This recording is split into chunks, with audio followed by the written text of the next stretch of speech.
vLLM's own docs promise a one-command install and a one-command production server, and this walkthrough tests that promise across 6 real deployment steps, from pip install to a full Kubernetes rollout.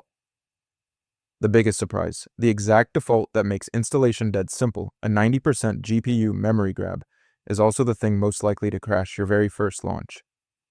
By the end of this video, you'll know exactly which of these 6 steps just work out of the box, and which ones will eat your afternoon if you don't see them coming. This is the step vLLM gets right immediately. According to official docs, pip install vLLM is the default path on NVIDIA GPUs. One command, and the engine is on your machine. Launching it is just as clean. vLLM serve, host 0.0800, port 8000 DON, gives you a full OpenAI compatible API, v1 chat completions, v1 completions, v1 models, all live. There's also a legacy path, Python, mvLM, entry points, .openAI API server, model, elshaft, if you're on an older setup. Test it with curl ht, a local host, our 8000 v1 models. The real payoff, existing OpenAI SDK clients can point at that local base URL with almost no code change. Heads up though, first launch pulls weight straight from Hugging Face, so your cold start is going to be slow. This step works cleanly, install and launch, no drama. I went through the official vLLM docs, engine configs, and the community troubleshooting threads to build this 6 sourced steps. No vendor hype, just what actually happens when you run the commands. Here's where the easy install story cracks. By default, vLLM grabs 90% of your GPU memory.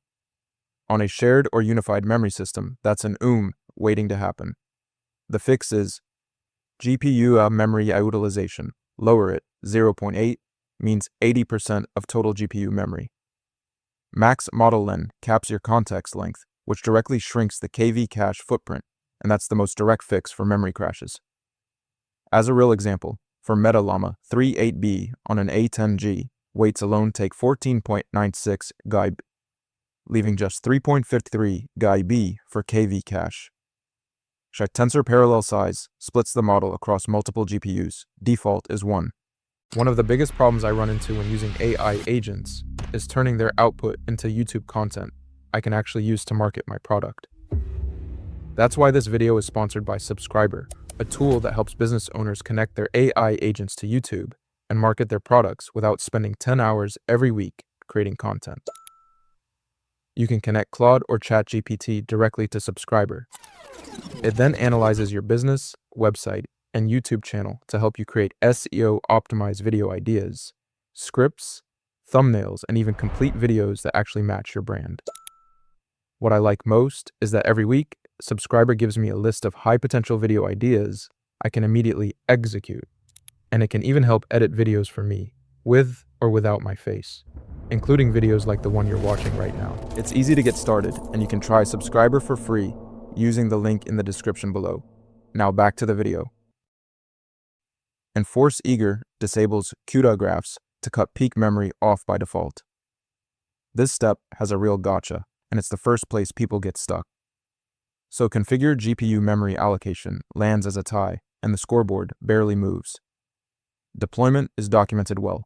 Docker run GPS all P8000 diet 8000 vLLM OpenAI model, and mount your model cache so you're not re-downloading weights every restart. Kubernetes, a deployment or stateful set with the GPU device plugin. Set your nvidia.com/GPU requests and make sure tensor parallel size matches the GPUs you've actually allocated. One footgun here, community reported. Large models can accept a TCP connection before the engine is actually ready to serve. If your readiness probe just checks the port instead of OSH health, you'll route traffic to an engine that isn't loaded yet. This step works well overall, official images, documented patterns, but that probe detail will bite you if you skip it. This is where vLLM actually earns its reputation. Page attention and continuous batching are the core optimizations, and according to a Red Hat benchmark, vLLM hit 793 tokens per second on a single A100 against Olima's 41. At 128 concurrent connections, that gap holds. To get there, you tune max num esix to cap concurrent sequences, and use tensor parallel to scale across GPUs. Prefix caching helps too. It improves time to first token by reusing KV states across shared prefixes, though it won't speed up the decode phase itself. This step is a clean win, but only if you actually tune the levers instead of running defaults. Stick with me, because the last 5 tests are where this decision actually flips. If you're coming from LM Studio, this is the step with real friction.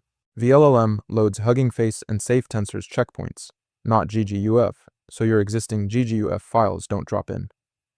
You point vLLM at the Hugging Face repo ID instead and re-download. The other catch, there's no built-in chat GUI. You'll need OpenWebUI or LibreChat as a front end. This step is a gotcha. Format mismatch, no UI, but the API cutover itself. The API side is easy though. Cut your OpenAI clients over by changing the base URL to hposh 8000 v1, and that's it. Next up is troubleshoot out-of-memory errors, the test that quietly decides whether the rest of this comparison even matters. On troubleshoot out-of-memory errors, neither one ran away with it once the workload got real. So, troubleshoot out-of-memory errors lands as a tie, and the scoreboard barely moves. Here's where vLLM clearly pulls ahead of the field. Now, here's where the second pick clearly pulls ahead. Pick the one whose single biggest strength matches the job in front of you today. One thing the docs never spell out will quietly cost you if you miss it. If this helped, the next breakdown on the channel goes even deeper.